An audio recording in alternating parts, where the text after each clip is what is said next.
What a crazy week one. I'm Dustin. Welcome to Fantasy Smack Talk. This is our week one waiver wire show. The Steelers defense gave up 35 points. The Bills and the Bengals both got wins. And you had a rookie quarterback throw for over 400 yards. Crazy week. Let's start with the must-adds. These are guys we think you should pick up in pretty much all leagues. And we'll start with that rookie quarterback in Cam Newton. You know, I'll be the first to admit I was very skeptical about Newton and his fantasy value this year. Not so much about Newton, but because of his situation. Entering a team that was dead last in the league last year in points per game, but he looked great. You know, part of it was Arizona's terrible defense, but Newton needs to be picked up at this point. He gives you good QB2 value and some instant trade value, since there's a lot of people out there that love to trade for those big name guys. Next, Cadillac Williams out there with the Rams, only on about 10% of leagues right now. I'm sure you all saw Steven Jackson went down with his injury. He's gonna miss at least week 2, maybe even more. Williams, decent pickup. He played pretty well in the absence of Jackson in week 1. Next, Robert Meacham, only on about 60% of leagues right now. You know, Colston's out, one less mouth to feed out in New Orleans. We think Meacham will be the biggest beneficiary of the Colston injury. Obviously, you have Lansmore and Devery Henderson out there that will have value as well, but we like Meacham as a pickup. Next, Darren Sproles. We think he's a must-add in PPR leagues. He doesn't have a lot of value in standard leagues, but he looked great taking over that Reggie Bush role out there with the Saints. You know, that high-powered offense, they're going to use him enough where he has value, especially in leagues that count return yards. We like Sproles. And our last must-add is Danny Woodhead, owning about 50% of leagues right now. Kind of scary for all those Ben Jarvis owners, but we're not really sure how this is going to shake out. The Patriots, they divvy their rushes out almost every week a little bit differently, and once the rookies get into the mix, you know, it's going to be hard to predict who's going to get all the carries out there, but Woodhead needs to be owned just in case he keeps getting this many touches. All right, let's talk about some guys to own in deeper leagues. First one, Jermaine Gresham, tight end for the Bengals. You know, we did like him coming into the year, and it does look like the Bengals are going to, you know, try to utilize him this year. Their receivers aren't that trustworthy. You know, you got the rookie and then Jerome Simpson. Not a lot going on with the receivers. We think they're going to, you know, really rely on Gresham this year. Look for him to grow as the season moves on.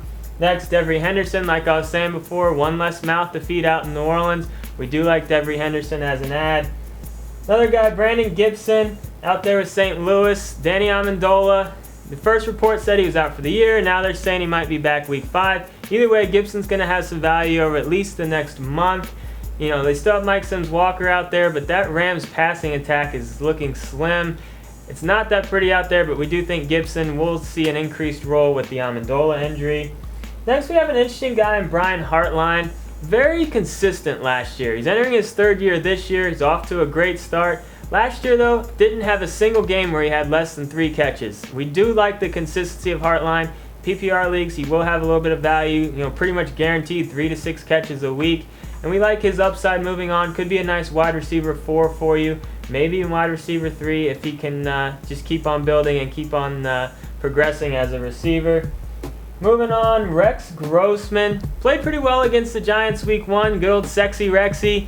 Here's the deal. Week 2, I like him as a pickup and play. They're going up against Arizona. They're at home. We all saw what Cam Newton did to Arizona. If Newton can throw for 400-plus yards against them, I like to think Grossman can at least go for 300-plus. I like Grossman as a pickup and play. Another receiver for you, and that's Early Doucette out there with the Cardinals. You know, he's going to be kind of battling for playing time with Andre Roberts. You know, depending on the formation, he might not even be out on the field, but he's a good young receiver, and we do think he will have some big games, just like he did week 1 moving forward this year. Couple of individual defensive players for you. These guys are in particular IDP guys in leagues that count return yards. I really like these guys, Ladarius Webb and Patrick Peterson. Both these guys have the potential of giving you 4+ tackles, maybe more like Webb did week 1. And they give you those bonus points for return yards. And Peterson actually returned a punt for a touchdown. You gotta love that blow-up potential from your defensive guys. Plus, like I said, they can throw in a few tackles for you. And one guy to keep an eye on, and that's Ernest Graham. We all saw that he was out on the field way more than Blunt was week 1. That was because they were playing from behind, and they don't trust Blunt on passing downs. That's a little scary for Blunt owners, but I do think Blunt will probably start getting a little bit more time out there during passing downs. But for now, Graham's a guy to definitely keep an eye on, especially for LeGarrette Blunt owners. Now this is just a small portion of the Week 1 waiver wire. To see the full list, get on to FantasySmackTalk.com. As always, get in those forums. I'm Dustin. Brent and I will see you later this week.